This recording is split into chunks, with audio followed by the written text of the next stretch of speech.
Assalamualaikum warahmatullahi wabarakatuh. Alhamdulillah hamdan katsiran tayyiban mubarakan fihi kama yuhibbu rabbuna wa yarda. Asyhadu an la ilaha illallah. Insyaallah hari ini saya akan membacakan resume makalah ilmu pendidikan Islam sebagai tugas UAS dari Ustaz Munawar. Pertama yaitu konsep dasar ilmu pendidikan Islam. Pendidikan dalam Islam secara bahasa memiliki tema yang sangat varian.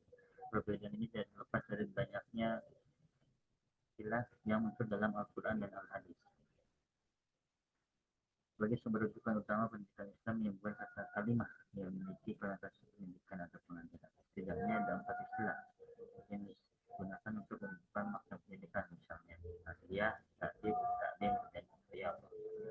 Pendidikan Islam adalah proses pendidikan kepada manusia yang mencakup jasmani dan rohani yang berdasarkan pada ajaran dan dogma agama Islam akan terbentuk kepribadian yang utama menurut aturan Islam dalam kehidupannya sehingga kelak memperoleh kebahagiaan di akhirat nanti.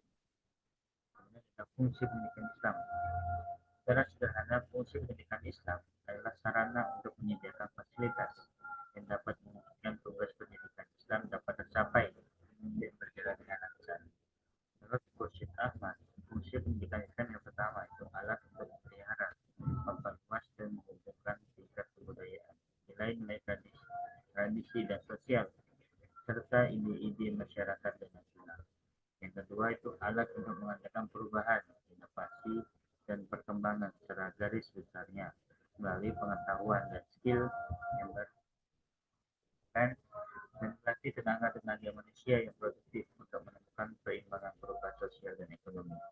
Dan tujuannya untuk mengarahkan manusia agar menjadi khalifah Tuhan di muka bumi dengan sebaik-baiknya, yaitu melaksanakan tugas-tugas memakmurkan dan mengolah bumi sebagai makhluk Tuhan. Kemudian selanjutnya adalah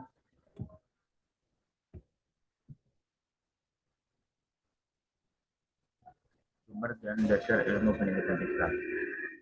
Sumber pendidikan Islam merupakan hal yang sangat diperhatikan dalam penelitian individual dan sosial, sehingga dapat mengaplikasikan Islam secara sempurna. Di dalam pendapat bahwa Al-Quran dan As-Sunnah adalah sumber pendidikan Islam, sebagaimana mereka juga sumber utama. Al-Quran adalah sumber utama yang pertama dan As-Sunnah adalah sumber utama kedua. Kemudian dasar ilmu pendidikan Islam dengan demikian dasar pendidikan yaitu segala sesuatu yang berbentuk konsep, pemikiran dan gagasan yang mendasari dan mengadopsi pendidikan. Menurut Hasan Mulangkulu bahwa dasar pendidikan Islam terdapat 6 macam, yaitu historis, logis, ekonomi, politik, administrasi, psikologi, dan filosofi. Perbedaan antara dasar ilmu pendidikan Islam dan dasar ilmu pendidikan Barat. Perbedaan Islam dan Barat memiliki pandangan yang berbeda mengenai pendidikan yang mereka terapkan. Bila Islam memiliki Al-Quran, Sunnah, dan ijtihadnya para ulama sebagai konsep pendidikannya, maka Barat akan menerapkan konsep yang berbeda dengan Islam. Mereka akan menerapkan banyak paham dalam bidang pendidikan mereka, seperti rasionalisme, kapitalisme, feminisme, liberalisme, ateisme, dan masih banyak isma lainnya yang mereka terapkan dan berkembang pesat di Barat. Tentu saja hal ini amat sangat bertolak belakang dengan agama Islam dan hasil dari keduanya pun juga jauh berbeda. Maka dari semua penjelasan singkat yang saya paparkan atas, kita temukan perbedaan sangat jauh sekali antara pendidikan Islam dan Barat. Seperti yang sudah dibahas di awal, pendidikan Islam berpusat pada wahyu dari ilahi dan sunnah dari Nabi. Allah adalah pencipta manusia dan Ia Maha Tahu, Maha Teliti atas apa yang diciptakan. Sudah tentu bila pendidikan yang kita miliki ini berpusat pada Quran dan Sunnah akan menghasilkan manusia yang semakin merunduk, merasa bodoh dan utamanya ilmu yang dimiliki. Kemudian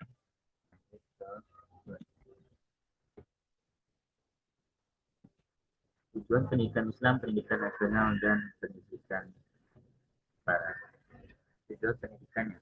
Pendidikan sendiri memiliki tujuan utama untuk menjadi media dalam melakukan pengembangan potensi kompetensi dan mencerdaskan manusia agar siap menghadapi kehidupan di masa yang akan datang. Pendidikan dalam sebuah negara dapat dikatakan sebagai salah satu hal yang sangat penting untuk diperhatikan dan ditingkatkan.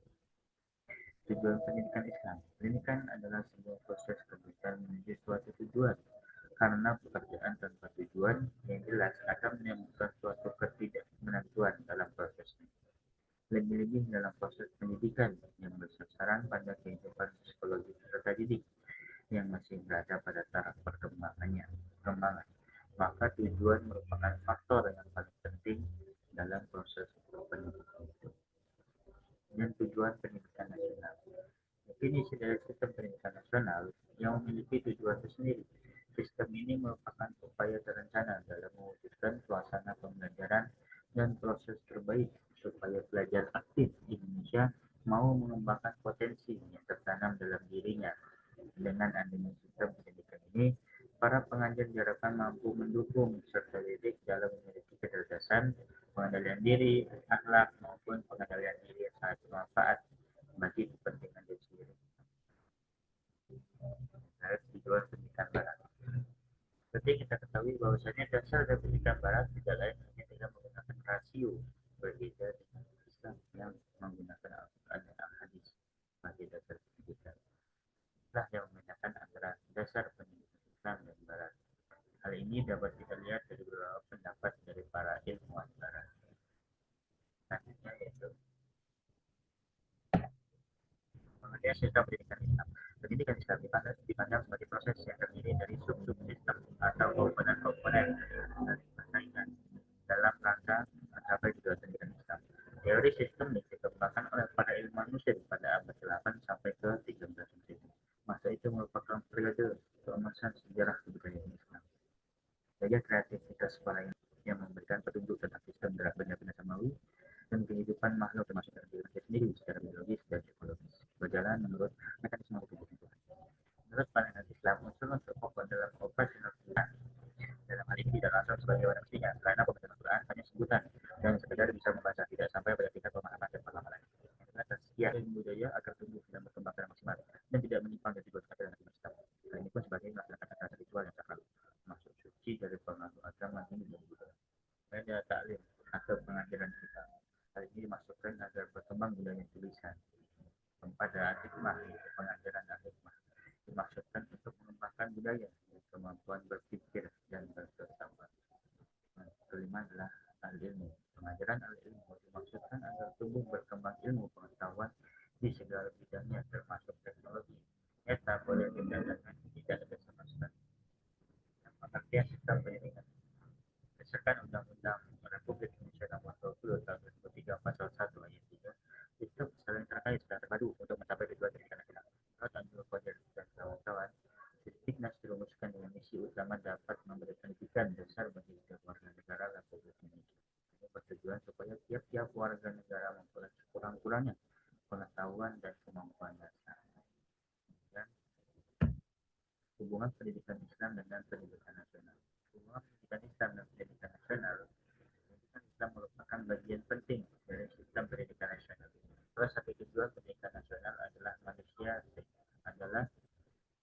menjadikan manusia seimbang dari segi intelektual dan pendidikan yang berdasar nilai-nilai agama kepada Tuhan Yang Maha Esa. Maka pendidikan Islam sangat berperan dalam mencapai tujuan pendidikan tersebut. Konsep dasar pendidikan Islam dan konsep dasar pendidikan Islam mengatur pada apa yang telah jauh dari beberapa perspektif.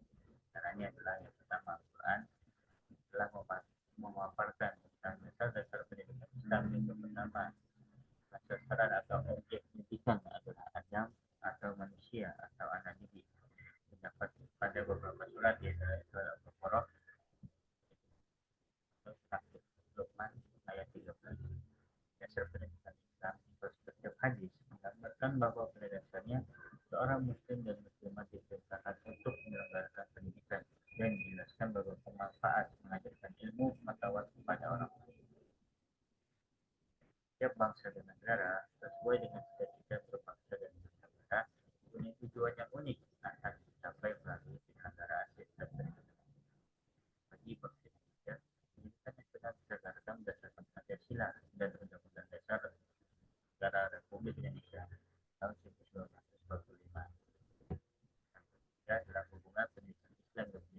sana tidak dapat dipisahkan. Keduanya mempunyai hubungan yang sangat erat. Dalam hal ini, dikaitkan dengan konsep penyusunan sistem pendidikan nasional tersebut. Suatu sistem pendidikan nasional harus mementingkan masalah eksistensi umat manusia pada umumnya dan eksistensi pada bangsa Indonesia khususnya dalam hubungan masa lalu, masa kini, dan kemungkinan perkembangan masa depan. Dan selanjutnya yaitu pendidik dan peserta didik dalam proses pendidikan Islam. Pengertian pendidik adalah sebagai salah satu sosok individu yang berada di dekat kelas dalam pengertian terbatas. Dalam arti luas adalah seorang yang punya tugas dan menjawab untuk mendidik peserta didik dalam mengembangkan kepribadiannya, baik melalui sekolah maupun di luar sekolah.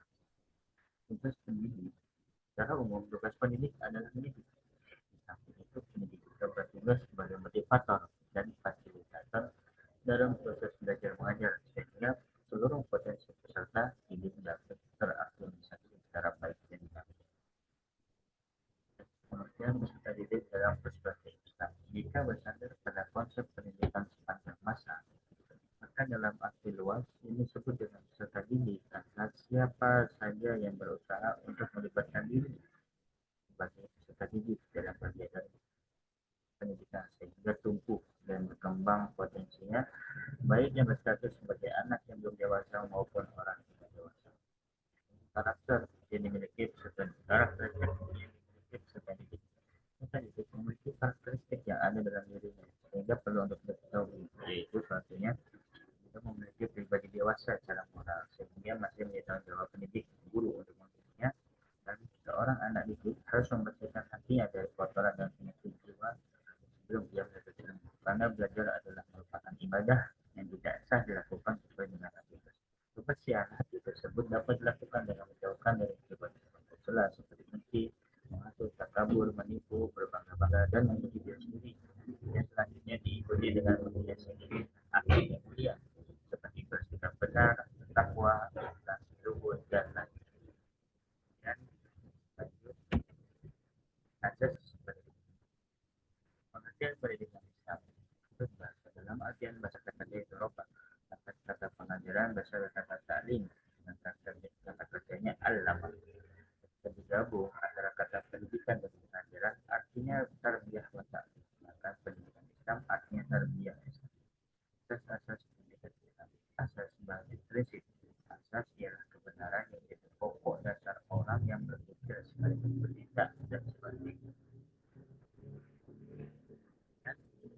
Asas dalam pendidikan, begitupun dalam pendidikan Islam ada tambahan yaitu asas keyakinan akidah dan asas keteladanan. Pandangan dan ajaran Islam, akidah menjadi hal mendasar terhadap sebelum yang lainnya. Adapun asas keteladanan yaitu pada fase-fase tertentu serta didik memiliki kecenderungan belajar lewat peniruan terhadap kebiasaan dan tingkah laku orang di sekitarnya, khususnya pada pendidik yang utama yaitu orang tua. Yang ada batas-batas pendidikan Islam. Batas artinya menjadi batas artinya menjadi ruang lingkup yang menjadi landasan, dasar ataupun batasan serta sumber dari pendidikan Islam. Seperti halnya dengan Islam yang menjadi pokok sumber hukumnya, maka itu adalah yang menjadi batasan dari ilmu pendidikan Islam. Adapun batasan-batasan pendidikan Islam tersebut diantaranya Al-Quran, As-Sunnah, serta ijtihad. Dan ada pendekatan pembelajaran dalam pendidikan Islam. Pendekatan menurut bahasa berarti proses, cara, atau perbuatan mendekati. Dalam bahasa Inggris, pendekatan diterjemahkan dari kata approach. Approach ini sering mengandung arti baik maupun cara memulai sesuatu. Dan demikian, pengertian pendekatan dalam pembelajaran dapat diartikan sebagai cara untuk memulai pembelajaran.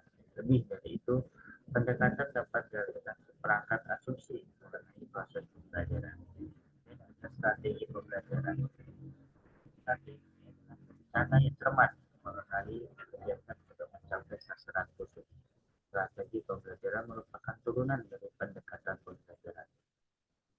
Menurut Ken, strategi pembelajaran adalah suatu serangkaian kegiatan pembelajaran yang harus dikerjakan pendidik dan peserta didik agar tujuan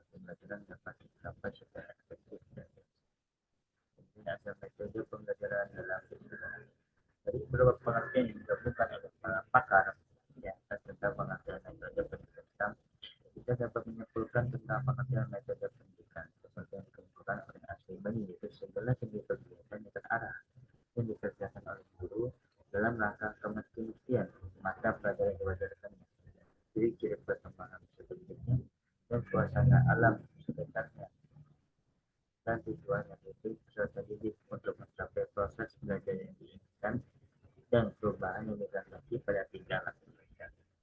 Metode dan teknik pembelajaran.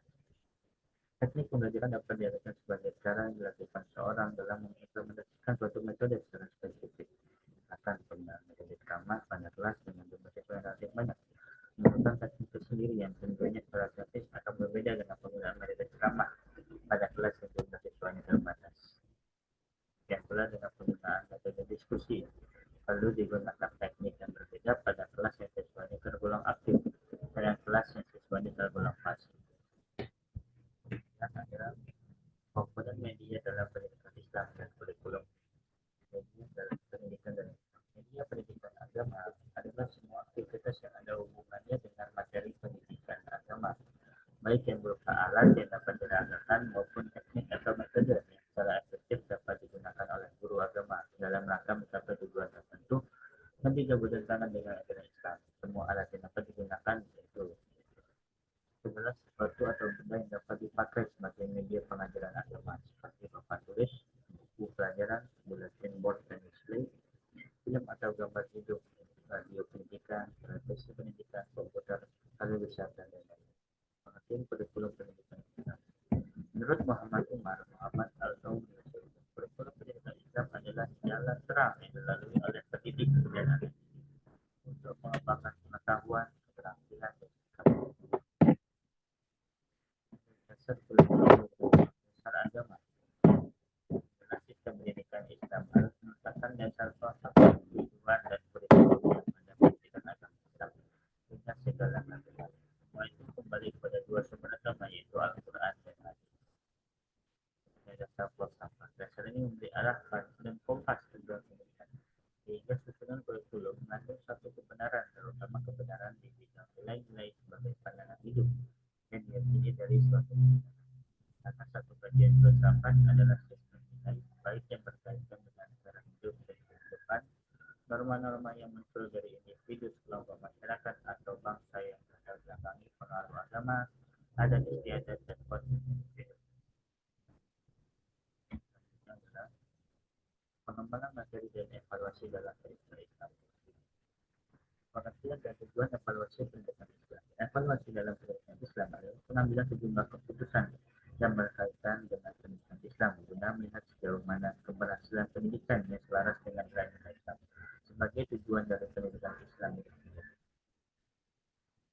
Abu Dinata menambahkan bahwa evaluasi bertujuan mengevaluasi pendidik, materi pendidik, dan proses penyampaian materi pelajaran.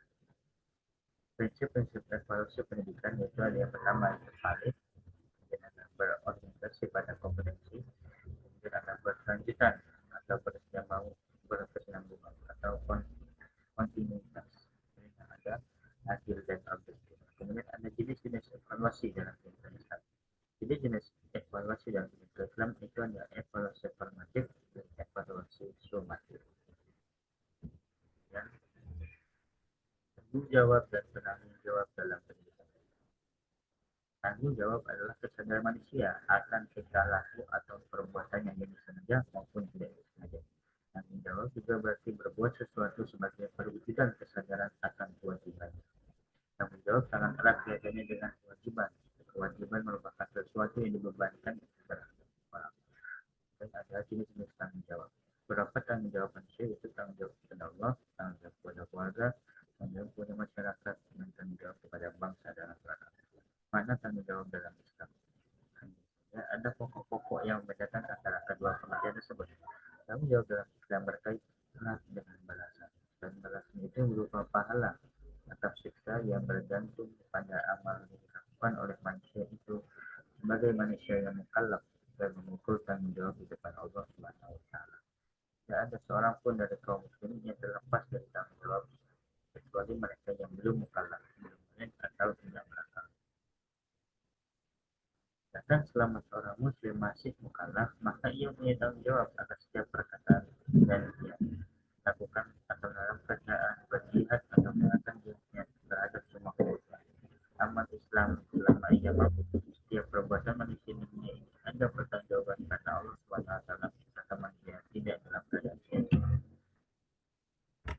Dengan sistem pendidikan Islam di Indonesia dan permasalahan. Pendidikan pada akhirnya yang merupakan suatu kegiatan yang secara sadar dan sengaja serta penuh tanggung jawab yang dilakukan orang dewasa kepada anak sehingga timbul interaksi dari keduanya agar anak tersebut mencapai kedewasaan. Jadi ciri pendidikan ini. Jadi yang pertama itu aspek ketuhanan yang dikembangkan dengan banyak cara seperti melalui pendidikan agama di sekolah maupun di perguruan tinggi melalui ceramah-ceramah agama di masyarakat, melalui kehidupan beragama di asrama, lewat mimbar-mimbar agama dan ketuhanan di dalam misi melalui radio, surat kabar dan sebagainya. Bahan-bahan yang diserap dari media itu akan berintegrasi dalam rohani para siswa atau kualitas pendidikan di Indonesia. Dia telah kita ketahui kualitas pendidikan di Indonesia seperti guru. Baik terbukti dari kualitas guru, cara belajar, dan murid-muridnya. Guru-guru tentunya punya harapan terpendam yang tidak dapat mereka sampaikan kepada siswa. Memang guru-guru saat ini kurang kompeten. Banyak orang yang menjadi guru karena tidak diterima di jurusan lain atau kekurangan dana. Kemudian penyebab rendahnya kualitas pendidikan itu ada 3 penyebab rendahnya kualitas pendidikan Indonesia. Pertama, efektivitas pendidikan di Indonesia. Yang kedua, efisiensi pengajaran di Indonesia. Dan yang ketiga, standarisasi pendidikan di Indonesia. Priorisasi pendidikan Islam. Kita bisa pada prakonsepsi. Ketika prakonsepsi adalah salah satu yang mempersiapkan pendidikan yang dimulai ketika seorang memilih pasangan hidupnya sampai pada saat terjadinya pembuahan dengan lain kami. Kita bisa masa pranata, dia al-wilayah. Memiliki 3 persen masa pemilihan jodoh, perkawinan, pernikahan, dan pernikahan. Islam masa pasca Natal, tarbiyah ba'da al-wilayah. Pendidikan pasca Natal itu pendidikan yang dimulai semenjak lahirnya anak sampai mereka dewasa, bahkan sampai meninggal dunia. Dikenal dengan pendidikan seperti itu. Dan ada beberapa tahapan sesuai dengan perkembangan jiwa anak. Ya, anak 0 sampai 3 tahun, ya 3 sampai 5 tahun, dan usia 7 sampai 13 tahun. Ya, kan Islam di era revolusi industri masih dikenal dan di era merdeka belajar. Dia saat ini telah berada dalam era revolusi industri yang keempat, dimulai dari abad 18 dalam perjalanan revolusi industri dan mengalami puncak revolusi industri pada saat dengan lahirnya berbagai teknologi digital yang berdampak besar terhadap berlangsungnya kehidupan di seluruh dunia, terjadi lompatan besar di era revolusi industri dalam sektor industri, teknologi informasi dan komunikasi. Pembahasan perang pendidikan era merdeka belajar. Pendidikan era merdeka belajar adalah pendidikan yang mampu melakukan proses pematangan politik siswa yang dikembangkan dengan cara membebaskan siswa dari ketidaktahuan dan ketidakmampuan. Dengan adanya pendidikan, maka akan terlahir generasi atau sumber daya manusia yang unggul dalam segala aspek. Manfaat pembelajaran pendidikan Islam di era ini. Manfaat pembelajaran pendidikan Islam di era industri adalah suatu rumusan rencana yang harus dikuasai siswa agar proses belajarnya berhasil. Tujuan pembelajaran merupakan suatu gambaran yang wajib dimiliki siswa, kemudian disampaikan dalam bentuk pernyataan sebagai akibat dari hasil pembelajaran yang diamati dan diukur. Dan pentingnya peran pendidikan di era merdeka belajar itu ada 3 yang. Yang pertama, memfasilitasi pembelajaran sebagai lihat, kemudian memajukan teknologi pendidikan, kemudian meningkatkan kemandirian belajar. Jadi dapat saya sampaikan kurang lebihnya